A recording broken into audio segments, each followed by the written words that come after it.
As you know, we are gathered here for celebrating the National Youth Day. On this day, the great personality Swami Vivekananda was born. Swami Vivekananda was born on 12th January 1863 in India. जैसा कि आप सभी को पता है, आज हम यहाँ पे स्वामी विवेकानंद की जो एनिवर्सरी है वो मनाने के लिए एकत्रित हुए हैं। और स्वामी विवेकानंद की जो एनिवर्सरी है उसको राष्ट्रीय युवा दिवस के रूप में भी मनाया जाता है और कैरियर डे के रूप में भी मनाया जाता है। स्वामी विवेकानंद भारत के एक महान समाज सुधारक और एक बहुत ही महान शख्सियत थी जिन्होंने देश में कई प्रकार के सामाजिक सुधार किए थे। तो आज हम उनकी जो एनिवर्सरी है, जो बर्थ एनिवर्सरी है, वो मनाने के लिए यहाँ पे एकत्रित हुए हैं। तो उनकी जो बर्थडे एनिवर्सरी है उस पर दो शब्द कहने के लिए मैं आमंत्रित करूंगा डायरेक्टर सर को। Please put your hands together.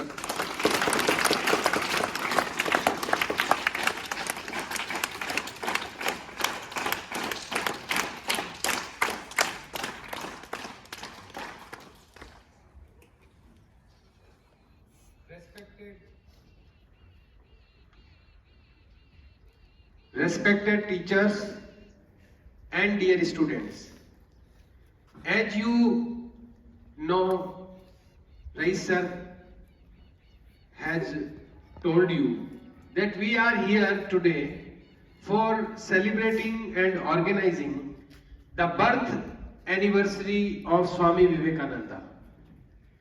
It is also celebrated as a youth day. Rais sir has told you that today is a day which is celebrated as a youth day also. आज का दिन युवा दिवस के रूप में भी मनाया जाता है and also as a career day और कैरियर डे के रूप में भी मनाया जाता है। बट वी शुड नो, हमें ये जानना चाहिए that Who was the Vivekananda? Vivekananda कौन थे, उन्होंने क्या किया? We should know about him little a bit. थोड़ा बहुत हमें उसके बारे में जरूर नॉलेज होना चाहिए। Swami Vivekananda was a great personality who put our Indian culture among the many nations in a seminar in America at Chicago. बहुत सारे देश एक बार इकट्ठा हुए थे एक सेमिनार में शिकागो अमेरिका में जो है, वहां पर उन्होंने अपने भारतीय संस्कृति को बहुत सारे देशों के बीच में रखा। इंडियन कल्चर की जो स्पेशलिटीज हैं, उसके जो कैरेक्टरिस्टिक्स हैं, उन्होंने इंडियन कल्चर के पूरी दुनिया के देशों के सामने रखा और उस पूरे वहां पर जो भी लोग, जो रिप्रेजेंटेटिव्स आए हुए थे अलग अलग देशों से, उन सबको प्रभावित किया। पूरी दुनिया में भारतीय संस्कृति का जो प्रभाव है उसको स्थापित किया। तो स्वामी विवेकानंद कौन थे, आज हम थोड़ा सा उसके बारे में जानेंगे। स्वामी विवेकानंद का जो जन्म है वो कोलकाता में हुआ था। कोलकाता जो बंगाल की कैपिटल है, वेस्ट बंगाल की, सबको नॉलेज होगा ना। Kolkata is the capital of West Bengal. Kolkata में इनका जन्म हुआ था 1863 में और इनके फादर लॉयर थे, वकील थे।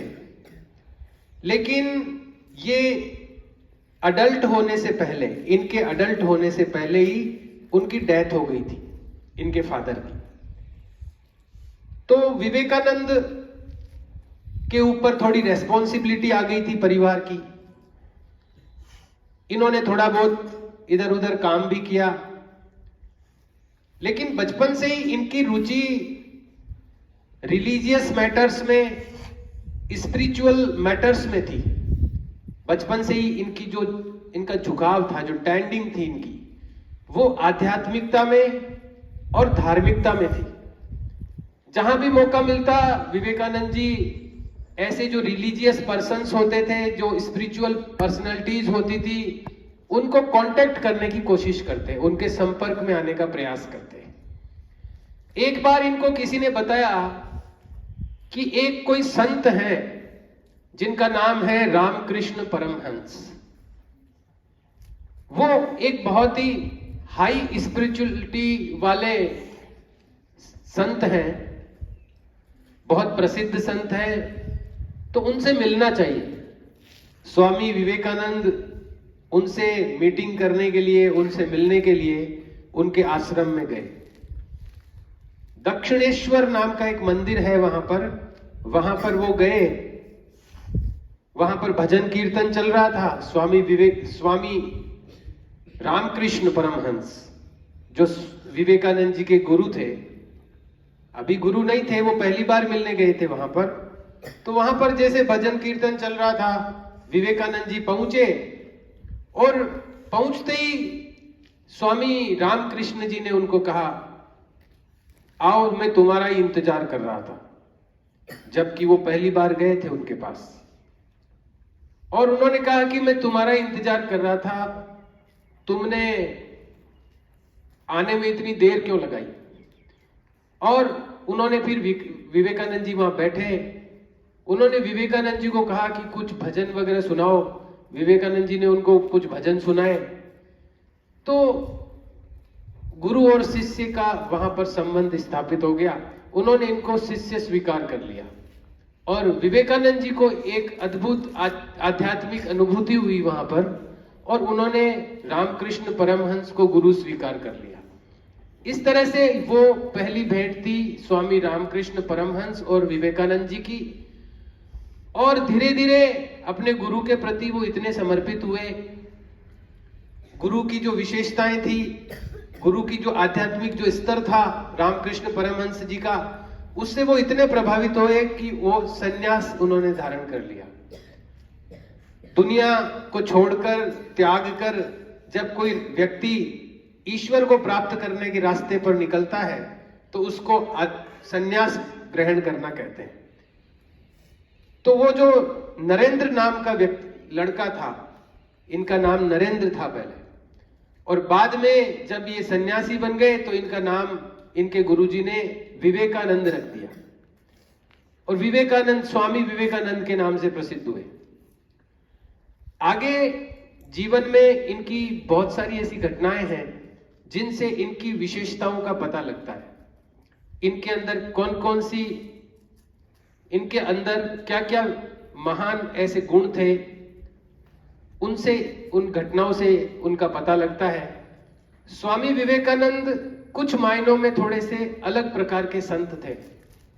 सामान्यतया जो संत होते हैं वो ईश्वर की भक्ति में ही सब कुछ देखते हैं, और उनके जीवन का उद्देश्य ईश्वर को प्राप्त करना ही होता है। स्वामी विवेकानंद जी उस मार्ग पर तो थे ही, लेकिन साथ में इन्होंने लोगों को यह भी कहा कि भौतिक जो संसार है जहां हम रहते हैं, उसमें भी अपना जीवन ठीक बनाने की जरूरत है। युवाओं को स्वस्थ और मजबूत बनने की जरूरत है। उन्होंने विशेष रूप से युवाओं का आह्वान किया। उन्होंने कहा, देश के जो युवा हैं उनको मजबूत बनने की जरूरत है। एक बार कुछ युवक इनके पास आए, उन्होंने कहा कि हमें गीता का उपदेश सुनाइए। तो उन्होंने, स्वामी विवेकानंद जी ने उन युवकों को देखा तो उनकी जो शारीरिक स्थिति थी वो अच्छी नहीं थी। तो इन्होंने कहा कि गीता का उपदेश तुम बाद में सुनना, पहले जाकर के फुटबॉल खेलो मैदान में जाके, पहले अपना शरीर मजबूत बनाओ। जब तुम्हारा शरीर ही मजबूत नहीं है तो तुम अंदर से क्या मजबूत बनोगे। इन्होंने युवाओं को कहा कि शारीरिक रूप से मजबूत बनना जरूरी है। इसी के साथ ही इनकी जो कुशाग्र बुद्धि थी, इनकी जो तेज बुद्धि थी, वो भी बड़ी विख्यात है। एक बार जब किसी चीज को देख लेते थे तो उसके बाद भूलते नहीं थे। इनकी स्मरण शक्ति से लोग प्रभावित रहते थे और इनकी एकाग्रता ये भी बड़ी विलक्षण थी। एक घटना आती है जिसमें कुछ लड़के पानी में जो कुछ अंडे के छिलके तैर रहे थे उन पे पत्थर मार रहे थे उनको निशाना बनाने के लिए। स्वामी विवेकानंद जी देख रहे थे और उन्होंने वहां जाकर के कल आओ मैं भी कुछ प्रयास करता हूं। उन्होंने निशाना लगाया, एक भी निशाना खाली नहीं गया, जितने निशाने थे सब सही जगह पर लगे। एक बार की घटना है कि किसी लाइब्रेरी से पुस्तक लाते थे और दूसरे दिन वापस दे देते थे ले जाकर। कई दिनों तक ऐसा किया तो लाइब्रेरियन ने कहा कि आप रोज एक बड़ी सी पुस्तक ले जाते हो और वापस लाके डिपॉजिट करा देते हो दूसरे दिन, तो आप पढ़ते हो कि खाली यूं ही लेकर जाते हो और वापस ले आते हो। तो इन्होंने कहा कि मैंने अभी तक जितनी पुस्तकें तुमसे ली है उनमें से कुछ भी मुझे पूछ लो आप। तो उसने कुछ प्रश्न इनको पूछे बीच बीच में से, इन्होंने सभी प्रश्नों के सही जवाब दिए। तो एक बार इतनी इनकी अच्छी विजडम थी, बुद्धि थी कि एक बार जब किसी चीज को देख लेते थे तो उस दिमाग में एक तरह से छप जाती थी इनके। ऐसी विलक्षण बुद्धि और ऐसी विलक्षण शक्तियों वाले विवेकानंद जी जब अमेरिका में गए, अमेरिका में एक विश्व का सम्मेलन था, विश्व स्तर का सम्मेलन था। अलग अलग देशों से अलग अलग धर्मों के लोग वहां पर अपने अपने धर्मों का रिप्रेजेंटेशन लेकर आए थे। वो वहां पर अपने धर्मों की जो विशेषताएं हैं वो वहां पर रखने आए थे। दुनिया के अनेक देशों से लोगों ने, सभी ने अपने अपने भाषण दिए वहां पर। विवेकानंद जी का जब टर्न आया तो विवेकानंद जी ने वहां पर खड़े होकर केवल एक वाक्य बोला, my dear American brothers and sisters, मेरे अमेरिकी भाइयों और बहनों। जैसे ही ऐसा बोला तो वहां पर जो हॉल था वो क्लैपिंग से गूंज उठा। लगभग 2-2.5 मिनट तक क्लैपिंग्स चलती रही। इतनी ज्यादा क्लैपिंग्स किसी पहले रिप्रेजेंटेटिव के लिए हुई थी वहां पर। और जब इन्होंने बोलना शुरू किया तो लोग सुनते ही गए। और ये केवल अमेरिकन ब्रदर्स एंड सिस्टर्स के लिए क्लैपिंग्स नहीं थी। विवेकानंद जी की वाणी में जो ओज था, उनकी जो विद्वता थी, उनकी जो प्रतिभा थी, एक वाक्य में ही लोगों ने उसको पहचान लिया था। और जब उन्होंने अपने भारतीय संस्कृति की बातें वहां पर रखी तो लोग उनसे अत्यधिक प्रभावित हो गए। दूसरे दिन वहां के अखबारों में केवल विवेकानंद जी की ही रिपोर्टिंग छप रही थी। उनकी कही हुई बातें और भारतीय संस्कृति का डंका वहां पर बजने लगा। अनेकों शिष्य वहां पर बन गए इनके। विदेशों में उन्होंने बहुत सारे लोगों को भारतीय संस्कृति से ओत-प्रोत करवाया। बहुत सारे शिष्य बने इनके विदेशों में। और अमेरिका की यात्रा करने के बाद जब ये भारत लौटे तो जहाज से लौटे थे। पानी के जहाज से ज्यादा यात्राएं होती थी, हवाई जहाज का उतना नहीं था। तो जब वो वापस भारत में लौटे तो जैसे ही भारत की धरती पर कदम रखा तो यहाँ की जो मिट्टी थी उसमें लौटने लगे। वहां के लोगों, आसपास के लोगों ने कहा कि ये क्या कर रहे हो आप, मिट्टी में क्यों लौट रहे हैं? तो उन्होंने कहा कि एक लंबे समय तक मैं अपनी भारत माता से दूर रहा हूं। मैं उस धरती पर रहा हूं जहां लोग चीजों को कंज्यूम करने में ही अपना जीवन सक्सेसफुल मानते हैं। तो हो सकता है मुझ में भी कुछ ऐसी चीजें आ गई हो तो मैं अपनी भारत माता से के चरणों में उसके चरण स्पर्श करके भारत माता के, और मैं अपने जो पाप है, मेरे अंदर कुछ गलत चीजें अगर आ गई है वहां रहने से, तो वो मैं दूर करना चाहता हूं। और वहां पर धरती माता को पूरा लेट करके प्रणाम किया इन्होंने। तो ऐसे भारत को, भारत की भूमि को, भारत माता को प्रेम करने वाले, इसके प्रति अगाध श्रद्धा रखने वाले, ऐसे हाई विजडम वाले, कुशाग्र बुद्धि वाले, ऐसे जो विवेकानंद जी थे, उनका भारत के इतिहास में एक इंपॉर्टेंट रोल रहा है। केवल वो इन्होंने भारतीय संस्कृति को इंट्रोड्यूस किया इंटरनेशनल लेवल पर। केवल इतना ही नहीं, भारत के अनेकों ऐसे लोग थे जिनको इन्होंने इंस्पायर किया, प्रेरित किया अनेकों काम करने के लिए। अपन एक टाटा कंपनी का नाम सुनते हैं। टाटा कंपनी के जो मालिक थे, उनको कंपनी स्थापित करने की प्रेरणा विवेकानंद जी ने दी। ऐसे ही अनेकों जो काम हुए आगे जाकर के, उनके प्रेरणा स्रोत विवेकानंद जी बने। तो विवेकानंद जी का योगदान भारत के इतिहास में अमिट है और स्वर्ण अक्षरों से अंकित है। उनकी प्रतिभा को उन्होंने अपने तक सीमित नहीं रखा, बल्कि उसका उपयोग देश की उन्नति के लिए किया, देश के युवाओं को प्रेरित करने के लिए किया, देश के जो उद्योगपति थे, इंडस्ट्रियलिस्ट थे, उनको इंस्पायर करने के लिए किया।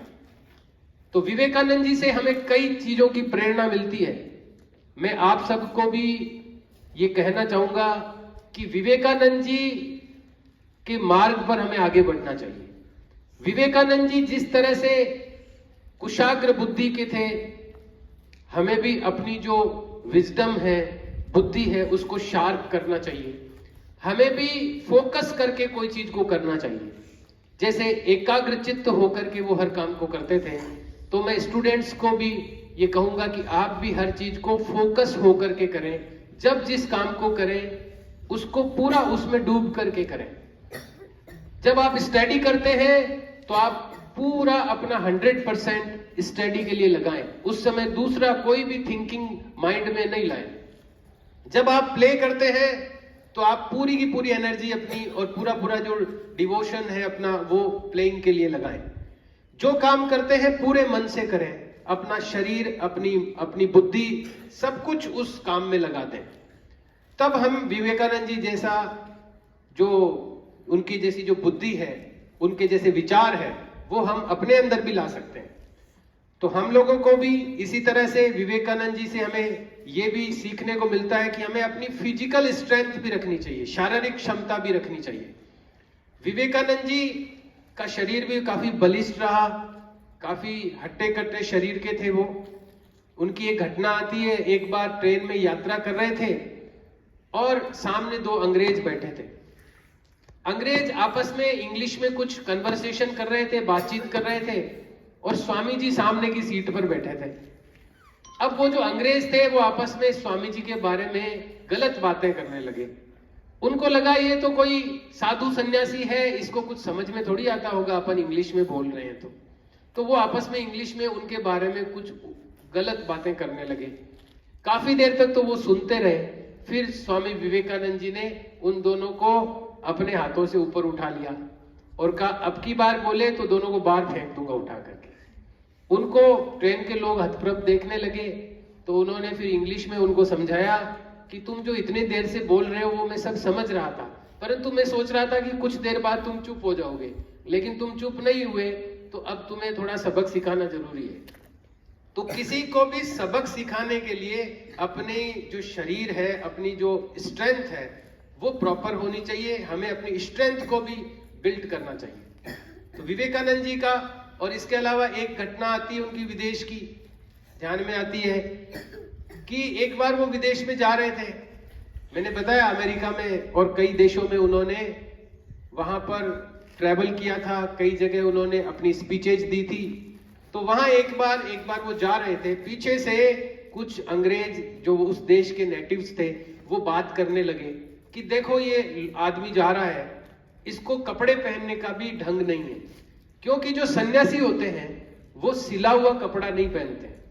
जो भी सन्यासी लोग होते हैं वो सिला हुआ कपड़ा नहीं पहनते हैं। वो नीचे भी बांधेंगे तो कपड़े को लुंगी की तरह ऐसे गोल बांध लेंगे, ऊपर ओढ़ लेंगे उसको, क्योंकि उनका मानना होता है कि हमें इस संसार से कम चीजों को लेना है।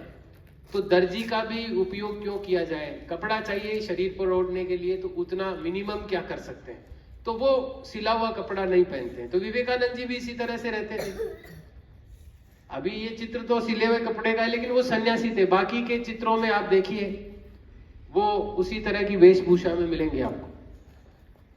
तो वो पीछे से उनकी हंसी उड़ा रहे थे कि इस आदमी को कपड़े पहनने का भी ढंग नहीं है, मैनर्स नहीं है। तो विवेकानंद जी ने मुड़ करके उनको जवाब दिया कि हो सकता है तुम्हारे देश में व्यक्ति का जो चरित्र है वो कोई दर्जी या नाई बनाते होंगे, लेकिन मेरे देश में जो चरित्र है वो व्यक्ति के गुणों के कारण से माना जाता है। ऐसा जवाब दिया उसको। उनका मतलब ये था कि तुम्हारे देश में एक अच्छा चरित्र किसको माना जाता है? जो अच्छे कपड़े पहनता है, जो अच्छी तरह से हेयर स्टाइल मेंटेन करता है, उसी को अच्छा आदमी मान लिया जाता है। लेकिन हमारे देश में कपड़ों का महत्व नहीं है, यहाँ पर गुणों का महत्व है। विवेकानंद जी में इतने सारे गुण थे कि हम बहुत कुछ उनसे सीख सकते हैं। और युवा दिवस इसलिए मनाया जाता है कि विवेकानंद जी ने युवाओं को स्पेशली इंस्पायर किया, प्रेरित किया। उन्होंने युवाओं का आह्वान किया अपनी पूरी एनर्जी लगाने के लिए, कर्म करने के लिए। तो युवा उनको अपना प्रेरणा स्रोत मानते हैं। बाकी जो दूसरे संत वगैरह हुए, उन्होंने इस तरह की प्रेरणा, इस तरह की सकारात्मक दिशा युवाओं को उतनी मात्रा में दी नहीं जितनी विवेकानंद जी ने दी थी। इसलिए विवेकानंद जी को युवा लोग अपना प्रेरणा स्रोत मानते हैं, इंस्पिरेशन मानते हैं। तो विवेकानंद जी का जन्म दिवस इसीलिए युवा दिवस के रूप में मनाया जाता है। और 1902 में इनकी डेथ हो गई थी। ओनली 41 ईयर्स की एक स्मॉल लाइफ स्पैन में इनकी डेथ हो गई थी, यानी बहुत लंबा नहीं जिए। देश के अंदर जो महान लोग हुए हैं वो बहुत लंबी जिंदगी नहीं जिए हैं। ये भी 41 ईयर्स की आयु में डेथ हो गई थी। तो इन्होंने इतना सारा कुछ कर दिया अपनी युवा अवस्था में, अपनी जवानी में, अपनी युवा अवस्था में, अपनी यूथ लाइफ स्पैन में इन्होंने इतना कुछ किया कि एक प्रेरणा मिलती है कि युवा आदमी क्या कर सकता है अपने जीवन में। 41 वर्ष तक इन्होंने भारतीय संस्कृति का डंका पूरी विश्व में बजा दिया, पूरी दुनिया को बता दिया कि भारतीय संस्कृति क्या होती है। दुनिया को इंट्रोड्यूस करवा दिया उससे और प्रभावित कर दिया पूरी दुनिया को अपने कैरेक्टर से और अपनी स्पीचेज से। तो इसलिए युवाओं का प्रेरणा स्रोत माना जाता है कि एक युवा क्या कर सकता है, वो इनसे सीखा जा सकता है। कई बार आदमी सोचता है कि मैं जब बूढ़ा हो जाऊंगा, जब ज्यादा उम्र का हो जाऊंगा तो मैं कुछ करूंगा, लेकिन छोटी उम्र में भी क्या किया जा सकता है। इन्होंने जो अमेरिका में भाषण दिया था वो ओनली 30 ईयर्स की एज में दिया था। 1893 में जब इनका जन्म जो है 1863 में था और 1893 में इन्होंने स्पीच दी थी अमेरिका में, ओनली 30 ईयर्स की एज में, और पूरी दुनिया को प्रभावित कर दिया था इन्होंने। तो ऐसे थे विवेकानंद जी। हम सबको भी उनसे बहुत कुछ सीखना चाहिए और उनके जैसा बनने की कोशिश करनी चाहिए।